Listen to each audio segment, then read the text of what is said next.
bem-vindos de volta. E agora nós vamos dar início ao segundo painel do dia, abordando o tema Novas Tecnologias no Setor Sucroenergético, que conta com o apoio da Fiabesa.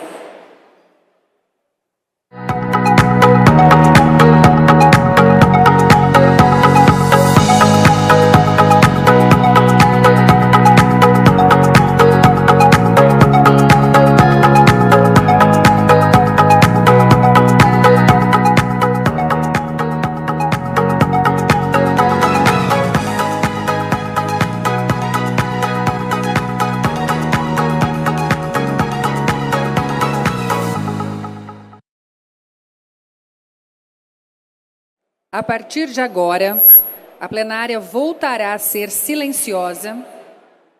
Então eu peço que, a partir deste momento, coloquem os seus fones para que vocês possam ouvir as palestras.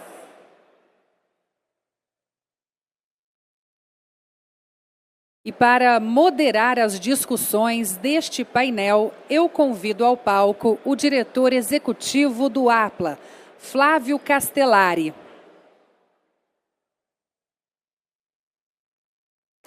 E convido a se juntar a nós no palco, Dr. Germán Serino, diretor do Chacra Experimental Agrícola Santa Rosa, na Argentina.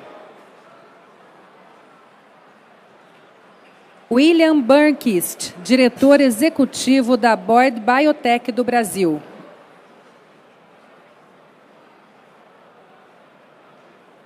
Eduardo Leão, presidente e CEO da CropLife Brasil.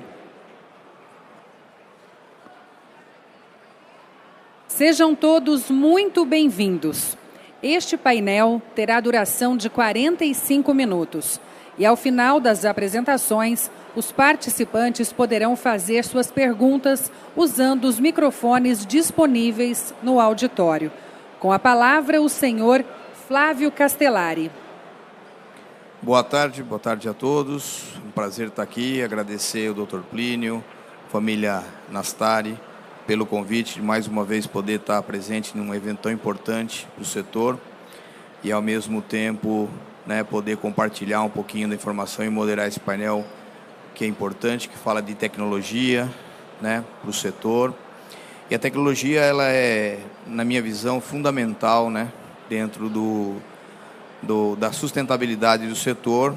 Ela promove o aumento da produtividade, ela melhora o controle na gestão da propriedade, ela traz mais qualidade para o produto final, ela reduz custos e desperdícios e ainda implementa processos mais sustentáveis. Então, quer dizer, no mundo que hoje busca sustentabilidade, o nosso setor sempre foi um pioneiro nessa questão da sustentabilidade, com a diversificação, com a produção de energia limpa, renovável, de baixo carbono. E a gente tem aqui um time de expertos que vão poder falar para vocês como eles enxergam a tecnologia dentro do setor de cada área que eles representam. Nós vamos começar aqui a palestra com o Eduardo Leão, que hoje é CEO da CropLife Brasil, uma importante associação aí, que com a tecnologia que ela traz, melhora a nossa sustentabilidade no campo e melhora a produtividade dos nossos canaviais. Então, Eduardo, por favor, a palavra é sua. Obrigado, Flávio. Agradecer muito a Datagro por mais esse convite. É sempre um prazer. Eu que trabalhei aí durante 15 anos na Única e acompanhei tão de perto esse setor, é um prazer enorme poder estar de volta aqui. Um evento que já se tornou tradicional para a indústria da cana, para os produtores de cana, para toda a cadeia produtiva, e poder compartilhar um pouco aí do que a gente tem trabalhado do ponto de vista da tecnologia voltada para a agricultura de uma maneira geral e mais especificamente para a cana-de-açúcar. Então eu queria cumprimentar aqui os meus colegas de mesa, Flávio, Herman e William, e iniciar então a minha apresentação falando um pouco, inicialmente, sobre as áreas de atuação aqui da CropLife. CropLife Brasil é uma entidade que faz parte de uma rede de crop lives no mundo e que basicamente representam tecnologias voltadas para a agricultura. No nosso caso, aqui no Brasil, nós representamos esses 4 setores que vocês podem ver aqui na tela. O setor de germoplasma, o setor de biotecnologia, o setor de defensivos químicos e o setor de biológicos. Então, são 4 setores com 4 tecnologias distintas que têm como característica se integrar no campo, né? Então, são tecnologias que aí, em alguns momentos se complementam, outros se substituem. Então, você, ao usar uma biotecnologia, você deixa de usar um defensivo químico, ou muitas vezes, usando um biológico, você deixa de usar também o químico, ou às vezes utiliza os dois de forma complementar, integrada. Ou seja, são tecnologias que basicamente buscam, como o Flávio acabou de falar, mais produtividade, mais sustentabilidade na produção agrícola. Nós temos hoje 55 associadas, desde as grandes empresas globais de tecnologia, como empresas nacionais, a exemplo do próprio CTC, Ouro Fino, várias outras, e até mesmo startups que produzem principalmente produtos biológicos. Bem, eu queria iniciar dizendo algo que é de conhecimento de todos, referente aos grandes desafios que nós temos altamente vinculados à agricultura. O primeiro deles, nós temos hoje pelo menos 1/3, ou quase 1/3 da população em condição moderada ou severa de insegurança alimentar. Paralelamente a isso, a expectativa de um crescimento populacional de 25% nos próximos 25 anos. É um desafio realmente muito importante, porque isso vai demandar muito mais alimentos, pelo menos 50% de crescimento de consumo de alimentos até 2050, segundo a FAO, e 35% do aumento de consumo de energia, segundo a Agência Internacional de Energia. E lembrando que boa parte dessa energia consumida vai vir de energia renovável, particularmente da biomassa. Então, nós temos esse cenário, e para piorar ainda mais a dificuldade, nós temos a mudança climática, né? Nós precisamos atingir uma meta de emissões zero líquidas até 2050. Como é que nós vamos resolver essa equação? Aumentar significativamente a produção de alimentos e de energia, e ao mesmo tempo reduzindo preços, tornando mais acessíveis às populações e sem aumentar emissões de carbono. Basicamente, a equação só fecha se nós aumentarmos produtividade e reduzirmos custo de produção. Então, nós temos aí hoje as soluções para que a gente consiga esse desafio, voltadas para soluções que envolvem novas tecnologias, que envolvem novos sistemas de produção, e o Brasil tem sido pioneiro em várias formas de manejo tropicais que buscam mais sustentabilidade na produção, e finalmente a questão dos processos, a questão da gestão, que também tem sido aí uma das marcas da agricultura brasileira.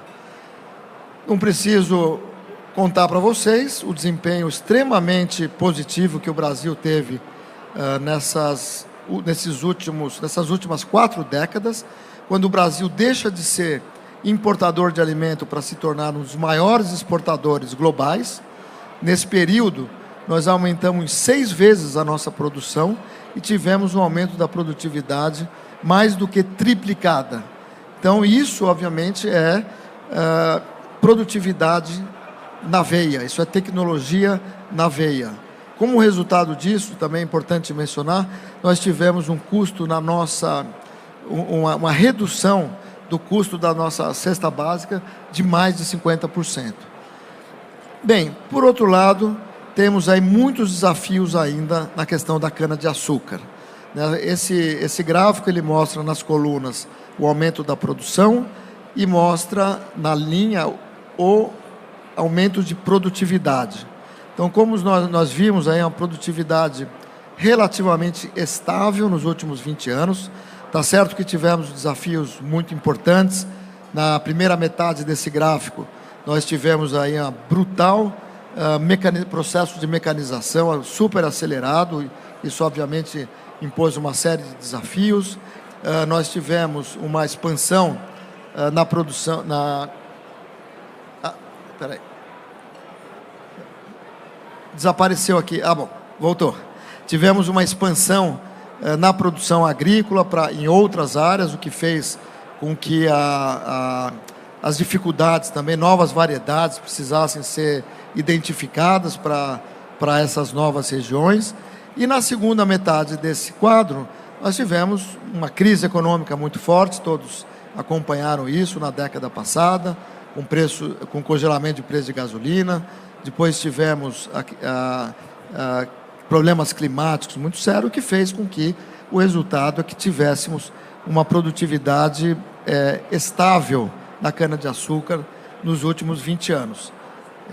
Eu perdi aqui o sinal, não sei se está... Voltou. Bem, então...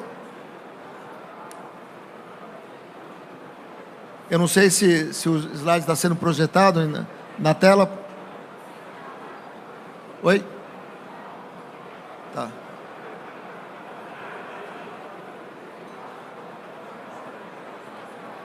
Pessoal, peço desculpas aqui. Tá aí?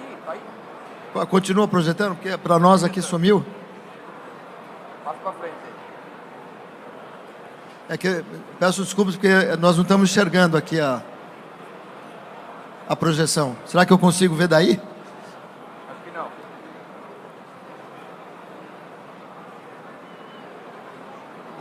Pessoal, peço desculpas aqui, porque nós perdemos o sinal aqui para nós. Eu não sei nem que slide que está mostrando agora. Aqui. Bem, voltou aqui. Bom, então, para concluir aqui, quais são as grandes tendências tecnológicas da cana-de-açúcar? A primeira delas é a continuidade do fortalecimento dos bioinsumos. Os bioinsumos são já um produto largamente usado na cana-de-açúcar. O Brasil é o país que mais cresce na utilização, um crescimento de 60% nos últimos 4 anos, que representa 4 vezes mais do que o resto do mundo, e a cana é a grande estrela na utilização de biológicos, né? Enquanto os grãos têm utilizado aí algo como 35%, a cana-de-açúcar utiliza mais de 50% da área com biológicos.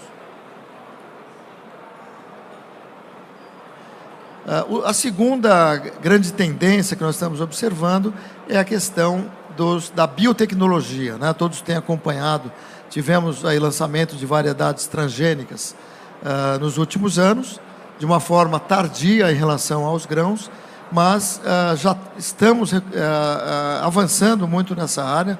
Hoje, basicamente, temos cana BT, né, que basicamente controla a broca, mas estamos aí avançando também em novas tecnologias voltadas a produtos transgênicos, como resistência a herbicidas, controle de novas pragas, etc.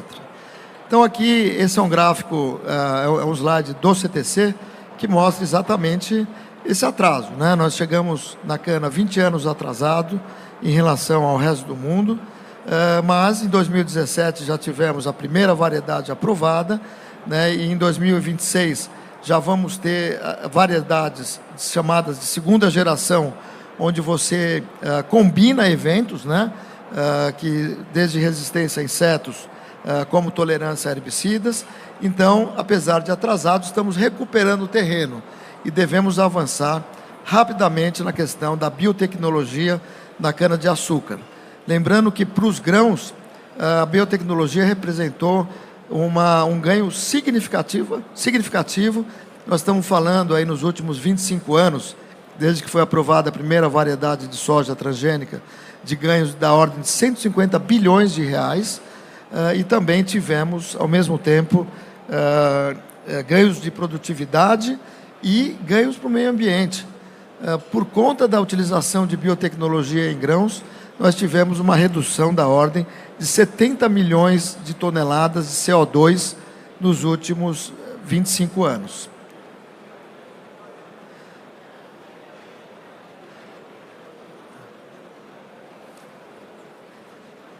Desculpe, continua. Ah, tá. Bom, eu imagino que tenha passado o slide e esteja mostrando um slide que apresenta as dificuldades do melhoramento genético da cana-de-açúcar. E, basicamente, vocês podem enxergar nesse gráfico, do lado esquerdo,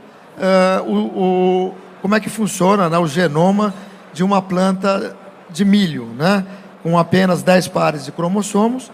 E, do lado esquerdo, vocês enxergam a complexidade genômica da cana-de-açúcar, com mais de 100 cromossomos, cada variedade com uma combinação distinta. Então, é um processo muito mais complicado do que os grãos, mas que estamos recuperando o terreno, basicamente, em função desse trabalho que nós temos visto no próprio CTC. E outra dificuldade, também não menos importante, é a atratividade das grandes empresas em investir na cana comparativamente aos grãos. Então, como vocês podem ver, enquanto no milho, que é essa figura do lado direito acima, tem quase 200 milhões de hectares no mundo, a cana tem 26 milhões de hectares. Ou seja, 13% do que somente o milho, produz no mundo, e com um detalhe, localizado em países que têm pouca tradição em utilização de altíssima tecnologia, ou tecnologia de ponta, né? Então, para concluir as grandes tendências tecnológicas, nós ainda temos a otimização do manejo. O Dr. Plínio comentou aqui agora há pouco a questão da cana-semente em substituição a toletes, né? Lembrando que a utilização de toletes, só isso já exige 15% da área reservada para plantio, o processo de digitalização no campo e, por fim, um esforço ainda de formação de pessoas por meio de treinamento e capacitação. Para concluir, e esse agora é meu último slide, eu queria só mostrar um slide que tem sido apresentado pelo CTC, que eu acho que realmente é disruptivo e mostra uma perspectiva de dobrar a produtividade da cana nos últimos 20 anos. Esse desempenho, né, se daria por uma combinação tripartite de melhoramento genético, sementes sintéticas, né, como nós falamos agora há pouco, e a adoção cada vez maior da biotecnologia na cana-de-açúcar. Então, fico por aqui, agradeço mais uma vez o convite e fico à disposição. Muito obrigado. Eduardo, muito obrigado pela sua apresentação. Mostrou muito bem aí, né, o papel que a pesquisa tem, né, na melhoria da produtividade, baixar custo. E nós vamos deixar as perguntas para o final, e agora nós já vamos passar para o nosso convidado internacional, um amigo que vem da Argentina, apresentar o que a Argentina tem feito no desenvolvimento de tecnologia. É um pesquisador de um centro de pesquisa localizado na região norte da Argentina, em 2 províncias que produzem cana, que é Salta e Jujuy, e eles vêm desenvolvendo aí variedades nessa região para as usinas operarem melhor e terem mais produção. Por favor, Herman. Muito obrigado, Flávio. É um enorme prazer estar aqui. Então, meu agradecimento para a Datagro por essa oportunidade de compartilhar e ao todo o time da Datagro. Então, eu vou compartilhar com vocês um pouco do que é o melhoramento internacional de cana-de-açúcar e também o que especificamente a gente está fazendo, tentando dar uma ideia de como isso aqui pode ter algum role nos canaviais do Brasil. Então, o tópico é produtividade e sustentabilidade, e você pode, de algum jeito, definir a produtividade e a sustentabilidade como características que você pode medir na planta de cana. Isso aí se chama fenótipo. Fenótipo é qualquer característica da planta que você pode medir. Então, desde a perspectiva genética, esse fenótipo pode se explicar especificamente ou principalmente por duas variáveis. Uma, a participação dos genes. Isso aí se chama genótipo. Isso explica quanto condicionamento o comportamento da planta tem em base aos seus genes. Isso aí é o trabalho do melhorista. Isso aí é um custo, normalmente, para o sistema de produção, que tem que pagar o sistema de inversão de pesquisa e desenvolvimento.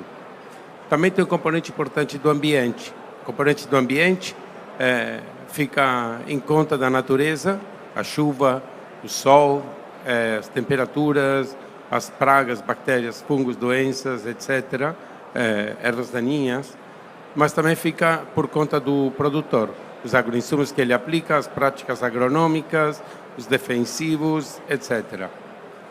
Depois tem um pequeno componente de interação entre o genótipo e o ambiente, que não é tão importante mencionar neste caso. O resultado é o fenótipo, e o fenótipo é o que o produtor leva para o seu bolso ao final do dia.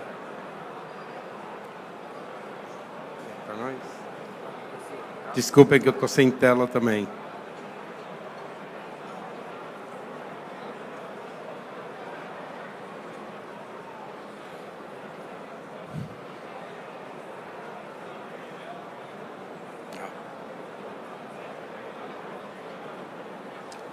Um minutinho, aqui está. Então, o melhoramento da cana-de-açúcar é diferente ao de milho e as principais culturas. Vocês viram que o Eduardo mostrou a diferença de hectares que tem entre uma cultura e outra. Isso aí tem um efeito direto sobre a quantidade de pesquisa e desenvolvimento que tem nessas culturas. Isso aí é realizado numa escala normalmente multinacional. Vocês têm empresas que trabalham em diferentes países e os resultados de um país são diretamente levados ao outro. Na cana-de-açúcar isso aqui é um pouco diferente. Tem uma espécie de setorização por país e, normalmente, esse tipo de esforços são levados pelos governos ou por indústrias locais. Não são todos os casos, claramente. A escala desses esforços varia entre programa individual e de país a país. Agora, apesar dessas diferenças, os programas compartilham a mesma metodologia, essencialmente de melhoramento. E essa metodologia não variou muito nos últimos 20, 30 anos.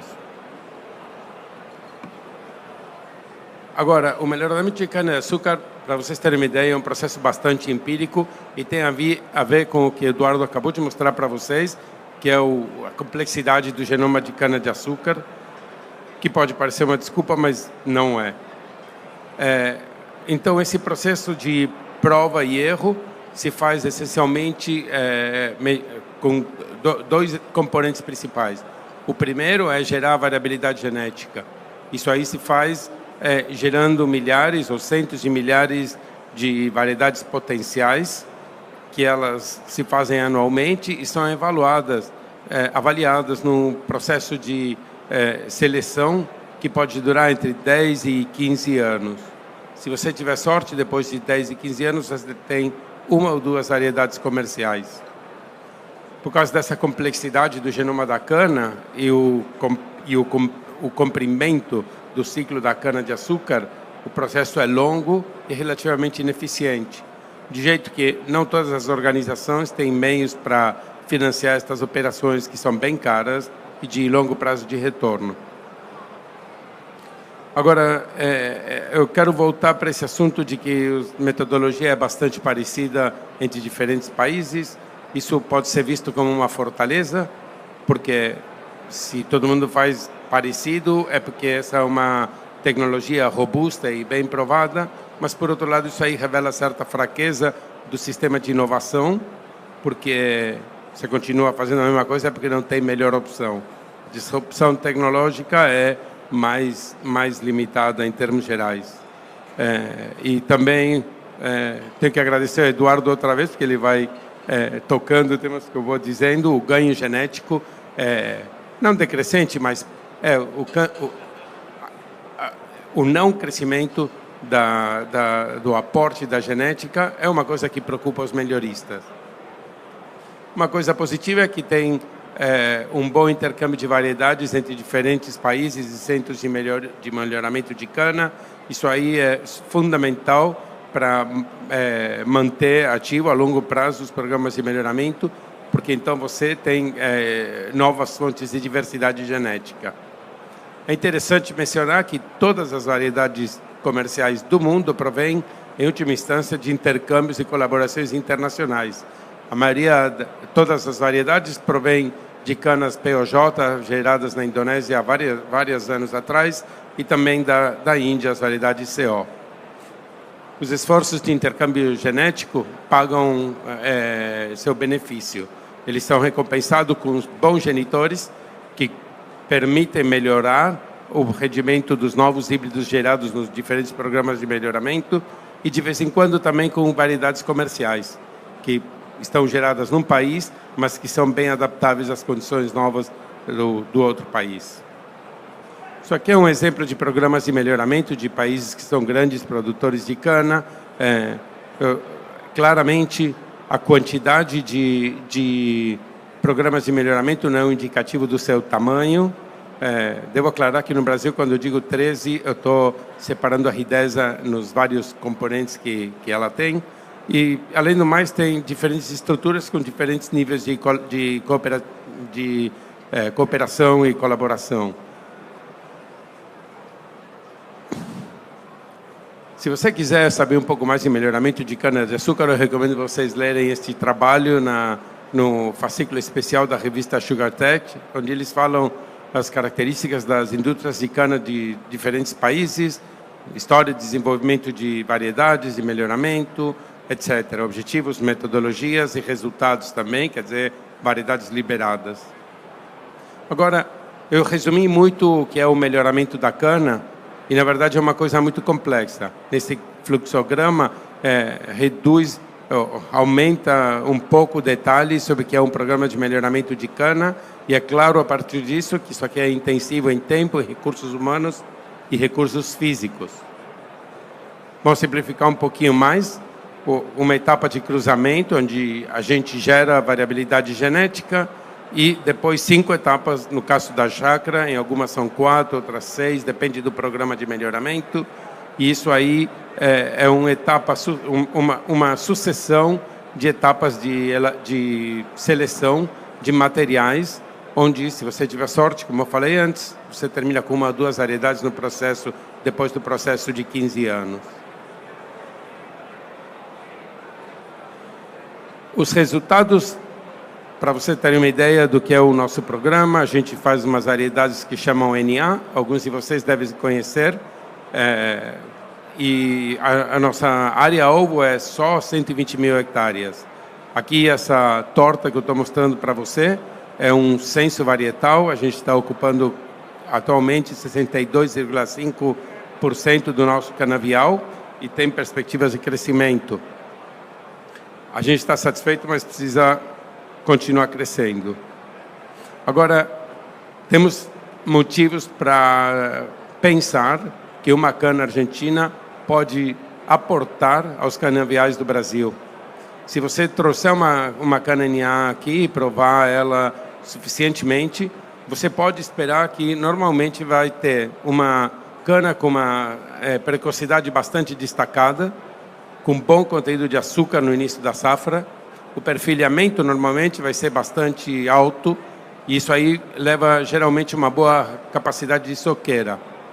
Se avaliar bem o material, a saúde do material, a resistência a doenças é boa.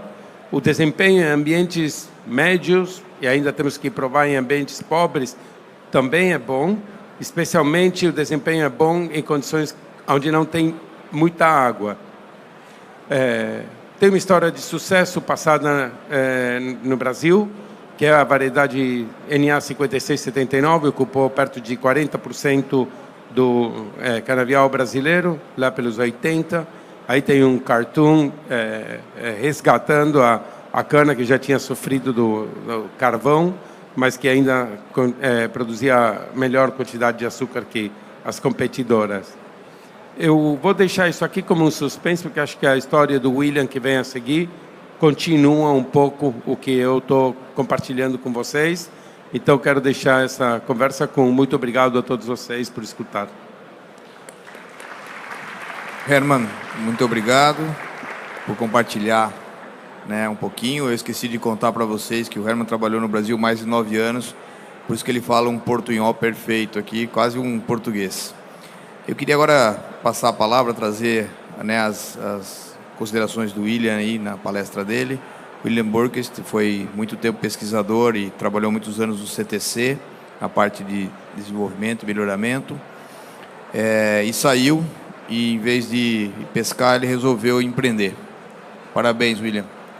Aposentou e resolveu arrumar emprego mais difícil. Então, o William vai apresentar um pouquinho de como ele enxerga, né, a tecnologia, o desenvolvimento da cana, essa entrada do setor de cana-de-açúcar atrasado na biotecnologia, né, diferente de milho, soja, algodão, que já estavam na parte de transgenia há muito mais tempo. Nós entramos realmente, como disse o Eduardo, atrasado, mas a gente teve uma capacidade de acelerar esse processo, tanto que nós fomos o primeiro país a registrar cana transgênica no mundo para uso comercial. William, por favor.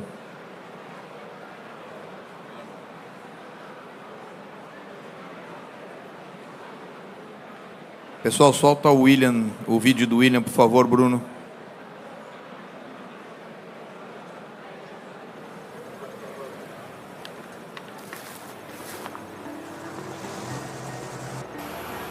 O Brasil é o maior produtor mundial de cana-de-açúcar, com uma área de cultivo de 10 milhões de hectares.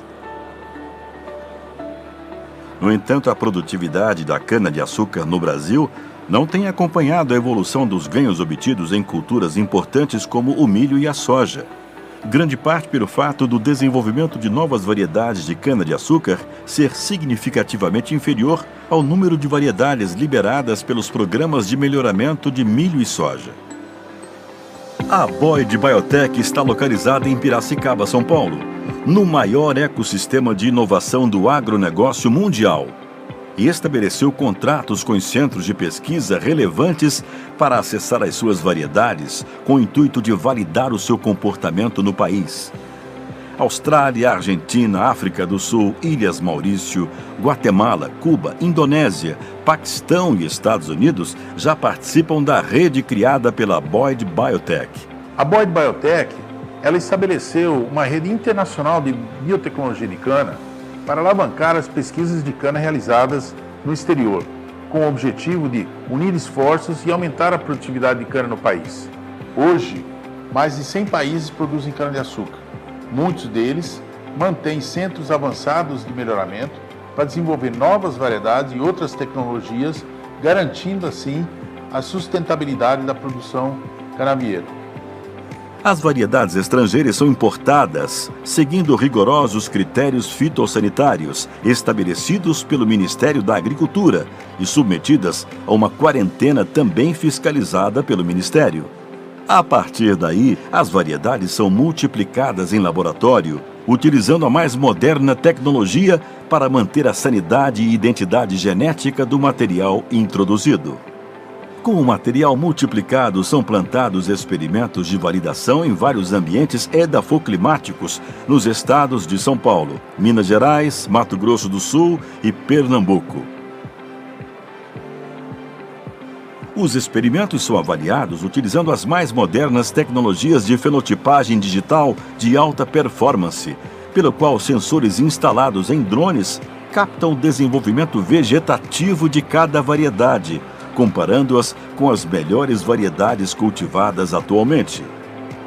Os resultados da fenotipagem digital, em conjunto com as análises tecnológicas e colheitas realizadas, já permitiram identificar 2 variedades argentinas e 2 variedades australianas com potencial comercial equivalente ou superior às melhores variedades brasileiras.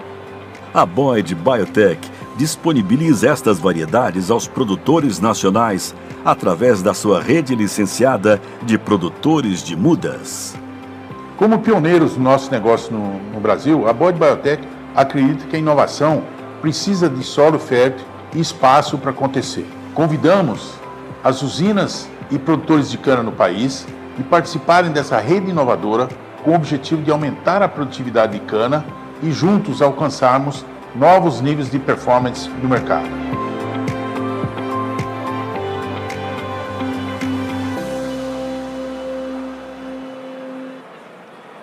Bom, queria agradecer ao grupo, à família Nastari, né, também o Flávio, pelo convite de mostrar para vocês esse projeto inovador e melhoramento. Sempre existe espaço para mais melhoramento, né? Nós vimos com o Eduardo, né, quanto espaço tem para a gente fazer melhoramento. E vou complementar então esse vídeo com uma apresentação curta, né, onde vou explicar o que é a nossa Copa do Mundo de Variedades de Cana. Lembrando, primeiro, os pilares do nosso programa é criar uma rede de integração e distribuição de biotecnologia global. Essa rede é composta por essas instituições internacionais e algumas usinas e produtores aqui no Brasil que fazem as avaliações iniciais para nós, né? O nosso objetivo é ampliar o número de variedades disponíveis para o produtor, não só ampliar o número, mas aumentar a variabilidade, né? Trazer variedades de locais que sejam diferentes dos nossos, né? Mais secos, mais quentes, né? Procurando então aumentar a variabilidade do material à disposição de vocês. Além da rede inovadora de trazer esses materiais, a gente estabeleceu um sistema de avaliação bastante moderno, onde a gente procura então algoritmizar a arte do melhoramento. Melhoramento é uma arte, você precisa ser artista para fazer melhoramento, mas existe muita oportunidade de você digitalizar essa arte e você quantificar de maneira objetiva para fazer uma seleção mais assertiva do seu material. Tudo com o objetivo então de aumentar a produtividade. Hoje nós trouxemos já mais de 100 materiais importados. No primeiro ciclo nós trouxemos materiais da Guatemala, da Austrália em vermelho, vamos dizer, da África do Sul em verde, da Argentina. O segundo ciclo já incluiu algumas variedades de outros locais. E no terceiro ciclo, que nós vamos plantar agora, a partir da semana que vem, né, ainda mais variabilidade genética nós estamos introduzindo, né? Através da nossa rede de parceiros de usinas, a gente plantou no primeiro ciclo 10 viveiros, né? No segundo ciclo já plantamos 15 viveiros e avaliando esses viveiros com a nossa metodologia de fenotipagem digital.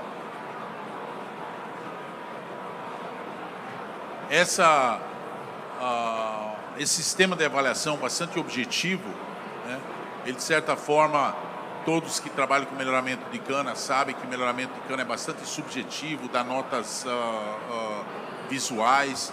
Nós empregamos uma metodologia que é mais objetiva e com isso daí a gente já identificou 4 variedades que têm um potencial igual ou melhor que as variedades brasileiras em diversas condições. São 2 variedades australianas, QC12174, QS097559, e 2 variedades argentinas. E como eu mencionei, a gente conseguiu realizar essa avaliação em tão pouco tempo, utilizando o que nós chamamos de fenotipagem digital, que é um sistema de acompanhamentos com drones, né, onde a gente voa esses experimentos todo mês para acompanhar através de sensores bastante precisos a altura da planta, a cobertura, ou seja, o fechamento dessa variedade, o volume de biomassa que está lá, né, o índice verde, o vigor dessa planta. Então essas avaliações periódicas permitem que a gente desenvolva curvas de crescimento, vemos quais variedades crescem mais rápido, quais variedades sofrem menos durante o período da seca, né, e usando muita matemática para interpretar esses dados. Vou mostrar para vocês agora o que é uma fenotipagem digital. Esse é um experimento em Minas, numa região de alto calor e falta d'água. Você vê o acompanhamento dessas variedades, como ela vai secando no tempo. Aí em agosto já foi cortado esse experimento, nós continuamos na soqueira, né? Então nós vamos avaliando e visualmente você pode ver a diferença das variedades, né? Então algumas variedades secam mais rápido que outras, né? Esse no final foi em agosto, nós acabamos cortando esse experimento em setembro, outubro, né? Visualmente você pode ver algumas parcelas que sobreviveram mais essa seca, uma região de alta evapotranspiração. Visualmente você enxerga isso aí. Agora, nossas avaliações não são só visuais, elas são numéricas. Atrás dessa coloração mais verde na parcela na sua esquerda para cima, existe um número, né? Esse número é o excess greenness e a gente acompanha isso aí durante o tempo e com isso aí a gente nota que existem variedades que sobrevivem melhor ou mantêm mais o vigor durante a época seca do que outras, como essa vermelha que despencou. A vermelha recuperou, né? Mas essa outra que, por coincidência, é uma variedade australiana, né? Ela, durante o período de seca, ela manteve mais o vigor. Então, a gente conseguiu, num ciclo, determinar que esse material é mais tolerante à seca do que outros materiais, né? Não é fácil você identificar uma variedade mais tolerante à seca, quando você faz isso aí subjetivamente. Quando você faz com essas ferramentas, é muito mais assertivo. Como você mede o desempenho todo mês, a gente consegue, inclusive, desenhar uma curva de fechamento. Quais as variedades que fecham mais rápido? A CTC4, que é uma variedade conhecida de fechamento, a gente sabe que com 80 dias ela já fecha 50%. Outras variedades fecham tão rápido quanto elas, outras variedades um pouco mais lenta. Então, com pouco tempo, a gente já consegue determinar quais o comportamento dessas variedades. Essas variedades têm açúcar? Foi uma grande dúvida nossa quando nós começamos a plantar, né? A gente mostra aqui, em azul celeste, em homenagem a nossos irmãos, né, as variedades argentinas, elas têm uma tendência de ter mais açúcar e mais precoce. Aí existem 4 épocas de amostragem. Isso não é fenotipagem digital, isso daí é análise na usina, mostrando que não só as variedades argentinas têm mais açúcar precoce, como no restante, mas que essas variedades estrangeiras, tem um grupo de variedades estrangeiras que estão competindo com os padrões brasileiros, que são a 6928, a 9001, a CTC4, ou seja, não vou discutir aqui se é 5% a mais, 5% a menos. A verdade é que essas variedades estrangeiras que nós estamos trazendo, existe um grupo dessas variedades que elas competem muito bem em diversas condições ambientais, né? Em termos de produção, também é a mesma coisa. Não vou discutir se 115 toneladas, 120 toneladas é mais ou é menos do que 110 ou 105. O que eu estou mostrando nesse gráfico é que existem variedades australianas que são tão boas quanto a 7515, como a 9001, e elas precisam ser mais avaliadas para encontrar o local mais adequado delas. E é por isso que então que nós estamos lançando esse programa Bola de Ouro, que basicamente são as melhores variedades que a gente identificou através da fenotipagem digital no ciclo anterior. Através desse programa, é um programa pré-comercial, a gente está oferecendo ao mercado 2 hectares de cada um desses materiais, né? A gente continua fazendo avaliação por fenotipagem digital no cliente, e basicamente o cliente participa desse programa adquirindo as mudas de nossos viveristas credenciados, né? E a gente já tem uma quantidade de muda disponível para esse ano. Com isso daí, gostaria de agradecer mais uma vez ao Plínio e Nastari e família aí por essa oportunidade e deixar aí os dados de contato. Opa. Se alguém tiver interessado em mais informações sobre esse projeto, né, eu acho que sempre tem espaço para mais melhoramento, para mais variedades, e é isso que nós buscamos trazer, né, alavancando toda a pesquisa de melhoramento que se faz no mundo, na Austrália, na África do Sul, nas Ilhas Maurícias, na Guatemala, para focar na produtividade do Brasil. Muito obrigado.